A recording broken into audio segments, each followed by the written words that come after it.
आप सबके सामने एक झूमर नाच गीत गाने जा रहे हैं। उम्मीद करते हैं आप सबको ये गीत पसंद आएगा, और पसंद आए तो वीडियो को लाइक सब्सक्राइब कीजिएगा। आंगन बिच खोई गए पाँव पे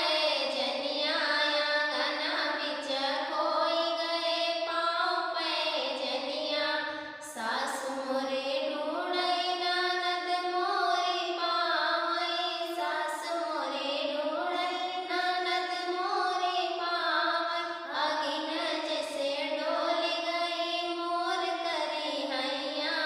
अगिन जैसे डोल गई मोर करी हैया, आंगन बिच खोई गई पाँव पे जनिया,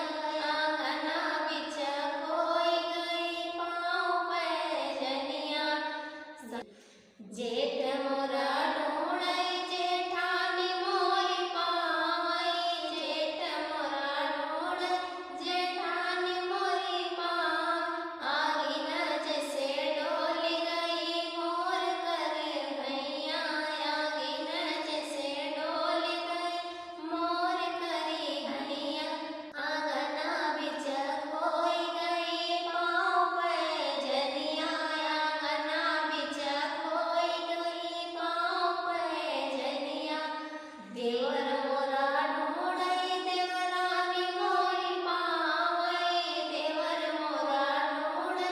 देवरानी मोर पावई, आगिन जैसे डोल गई मोर करी हैया, आगिन जैसे डोल गई मोर करी हैया, आंगन बिच खोई गई पाँव पे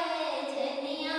आंगन बिच खोई गई पाँव पे जनिया। तो उम्मीद करते हैं पसंद आया होगा। धन्यवाद।